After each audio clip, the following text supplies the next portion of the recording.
غور کریں تو محرم بھی قربانی کا مہینہ اور ذی الحجہ بھی قربانی کا مہینہ، تو ابتدا بھی قربانی ہے، انتہا بھی قربانی ہے، امت کے لیے سبب ہے۔ اگر ہم اس دنیا کو غور سے دیکھیں تو 4 طرح کی مخلوقات ہیں: جمادات، نباتات، حیوانات اور انسان۔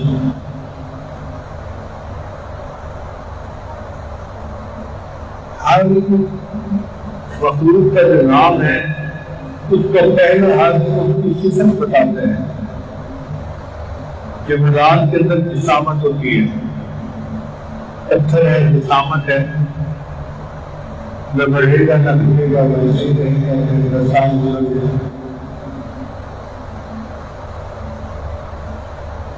اور جمادات سے اعلیٰ ہے نباتات۔ چنانچہ کھیتی بونے کے لیے ہم زمین کو سینے کو چھین دیتے ہیں، گہرا چلاتے ہیں۔ کوئی یہ نہیں کہہ سکتا دیکھو زمین پہ کتنا ظلم ہو رہا ہے۔ بھئی زمین ہے ہی اس لیے کہ اس میں کھیتی کی جائے۔ اب کھیتی جب کرتے ہیں تو فصل لہلہا رہی ہوتی ہے، بہت خوبصورت ہوتی ہے۔ این جب وہ عروج پہ ہوتی ہے تو اس کو درانتی سے کاٹ دیتے ہیں۔ کوئی پوچھے نہیں کہ درانتی سے کیوں کاٹا؟ اس لیے کہ اس میں حیوانات کی غذا بننا تھا۔ یہ ظلم نہیں ہے، یہ مقصد ہے۔ اب حیوانات باقی کے کل کے جوان ہو جاتے ہیں، ہم ان کو قربان کر دیتے ہیں۔ کوئی یہ نہیں کہہ سکتا کہ وہ بڑا ظلم ہے، جانور کو چھری پھیر دی۔ بھئی مقصد زندگی ہی یہی تھا، اللہ نے ان کو پیدا ہی اس لیے کیا تھا، اس لیے یہ ظلم نہیں ہے، یہ فطرت ہے۔ تو اب آپ غور کریں، جمادات نباتات پہ قربان، نباتات حیوانات پہ قربان، حیوانات انسان پہ قربان، اور انسان اپنے رب رحمات پہ قربان۔ قانون یہ ہے کہ ادنا اعلیٰ پہ قربان۔ تو ہمارا دنیا میں آنے کا مقصد یہ ہے کہ ہم اللہ سے قربان۔ چنانچہ ایک قربانی اللہ تعالیٰ نے ابراہیم خلیل اللہ سے لی، انہیں حکم دیا کہ اپنے بیٹی کو میرے نام پر قربان کرو۔ وہ اپنے 100% کامیاب ہو گئے۔ اللہ تعالیٰ فرماتے ہیں ان ھذا لہو البلاء المبین، یہ بہت واضح آزمائش تھی، بہت بڑی آزمائش تھی۔ 92 سال کا بوڑھا اپنے 12 سال کے بیٹے کے گلے میں چھری چلائے، یہ کوئی معمولی بات نہیں ہے۔ اللہ تعالیٰ فرماتے ہیں وَفَدَيْنَاهُ بِذِبْحٍ عَظِيمٍ، اس بچے کو ہم نے قربان نہیں ہونے دیا، اس کی بجائے ہم نے جنت سے ایک میڈا بھیجا، وہ قربان ہو گیا۔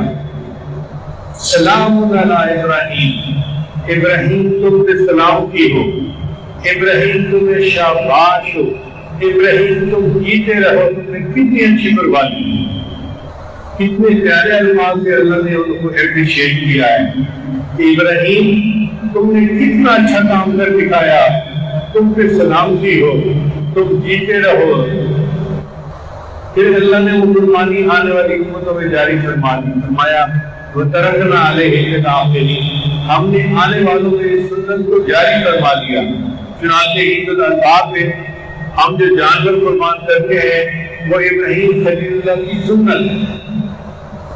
پھر اب محرم کا مہینہ شروع ہو جائے گا، اس میں اللہ نے اپنے حبیب کے گھر کے ایک بچے سے قربانی لی، ادھر ایک نبی سے قربانی لی جا رہی ہے۔ ادھر اللہ نے اپنے حبیب سے قربانی نہیں لی، اپنے حبیب کے گھر کا ایک بچہ جو ان کا نواسا تھا سیدنا حسین نے سے قربانی لی، اور قربانی لی ایک فرد کی نہیں، پورے گھرانے کو قربان کر دیا، پورا ممبئی قربان کر دیا۔ آج صبح ہم من پسند کی زندگی گزارنے والے لوگ ہیں تو ہمیں خیال آتے ہیں ادھر ادھر کے، اور جی جانور پہ چھری چلا دی، یہ کیا ظالمانہ طریقہ ہے؟ بھائی نہیں، آپ سبزی کاٹتے ہیں تو چھری نہیں چلاتے، پھل کاٹتے ہیں چھری نہیں چلاتے۔ جب اللہ نے مقصدی زندگی کا یہ بنا دیا تو اب جانور کو ذبح کرنا یا قربان کرنا یہ ظلم نہیں ہے، یہ فطرت ہے۔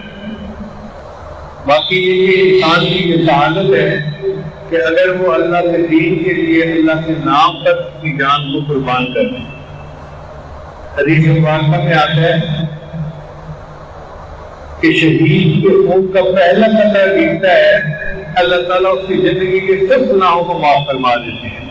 اور تفسیر کتب میں یہ لکھا ہے کہ ہر بندے کو ملک موت تک کرتے ہیں، لیکن جب شہید کی شہادت کا وقت آتا ہے اللہ تعالیٰ ملک الموت کو کہتے ہیں ملک الموت یہ بندہ میرے نام پہ قربان ہو رہا ہے، اب تو پیچھے ہٹ کے اس کی روح کو میں خود قبض کروں گا۔ اللہ تعالیٰ اس بندے کی روح کو قبض کرتی ہے اور اس کو اللہ کا دیدار نصیب ہوتا ہے۔ چنانچہ عبداللہ مخدومی رحمۃ اللہ علیہ ایک بزرگ گزرے ہیں، جہاد میں شریک تھے اور ان کو سخت زخم آئے ہوئے تھے، گرمی کا موسم تھا۔ ان کے کسی دوست سے دیکھا تو سوچا میں کچھ پانی پلا دوں۔ جب وہ پانی پلانے لگے تو انہوں نے اپنا منہ بند کر لیا، منہ بند کر لیا، کھولا نہیں۔ وہ بڑے حیران تھے، خون بھی نکل رہا ہے، پسینہ بھی آیا ہوا ہے، ڈی ہائیڈریشن بھی ہو چکی ہے، اور اس گرمی کے موسم میں ان کو پانی پلانا چاہتا ہوں کہ پانی پی نہیں رہے۔ تو انہوں نے پوچھا عبداللہ تم پانی کیوں نہیں پیتے؟ تو عبداللہ نے آگے جواب دیا میں روزے سے ہوں، اگر میں اپنے روزے کو شربت دیدار سے افطار کرنا چاہتا ہوں، پانی سے افطار نہیں کرنا چاہتا۔ مجھے شہادت ملے گی تو مجھے اللہ کا دیدار نصیب ہوگا، میں اپنے روزے کو شربت دیدار سے افطار کرنا چاہتا ہوں۔ اس لیے صحابہ کرام اللہ کے نام سے اپنی جان دیتے تھے اور اس کو اللہ کا احسان مانتے تھے۔ جان دی ہوئی اسی کی تھی، حق تو یہ ہے کہ حق ادا نہ ہوا۔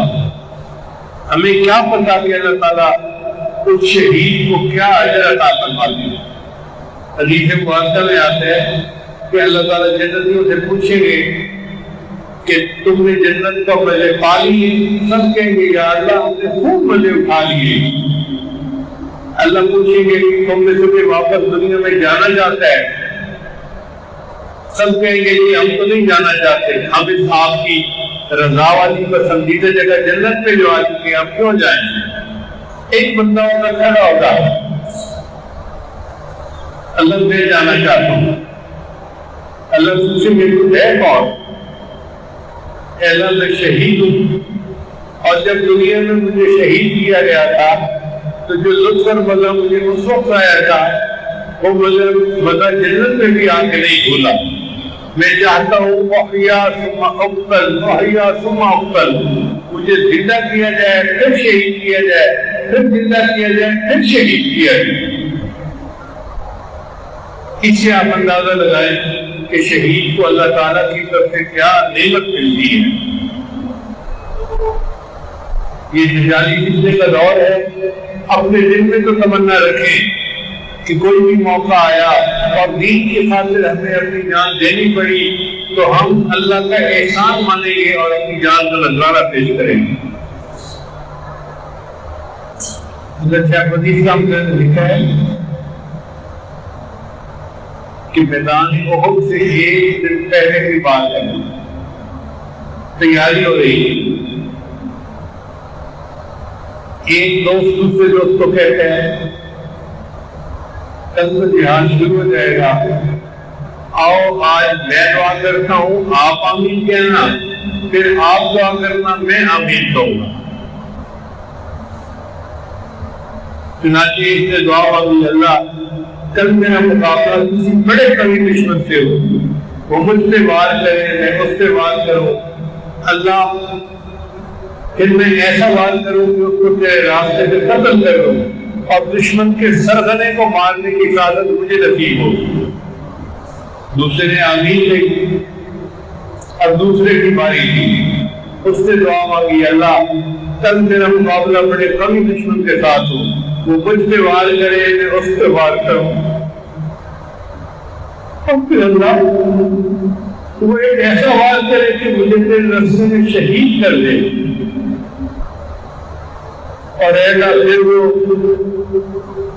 میری لاش کو مسلح کر دے، مسح کر دے، میری آنکھیں نکال دے، میرے کان کاٹ دے، میرے سینے سے میرا دل نکال دے، اور میں اس حالت میں قیامت کے دن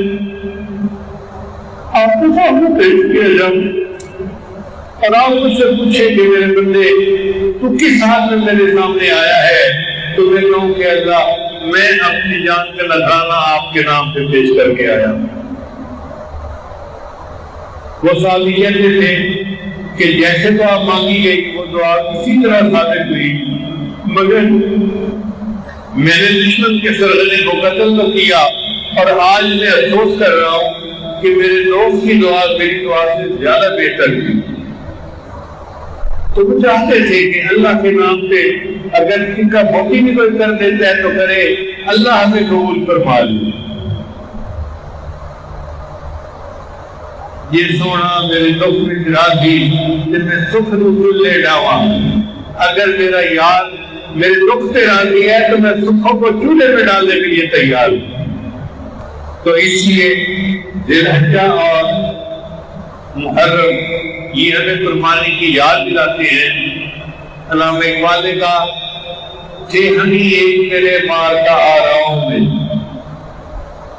تھے ہمیں ایک تیرے مار کا آراؤں میں، خشکیوں میں کبھی لڑتے کبھی دریاؤں میں، دی اذانیں کبھی یورپ کے کلیساؤں میں، کبھی افریقہ کے تپتے ہوئے صحراؤں میں، شان آنکھوں میں نجات کی تھی جہانداروں کی، کلمہ پڑھتے تھے ہم چھاؤں میں تلواروں کی چھاؤں میں کلمہ پڑھنا یہ مومن کی شان رہی ہے۔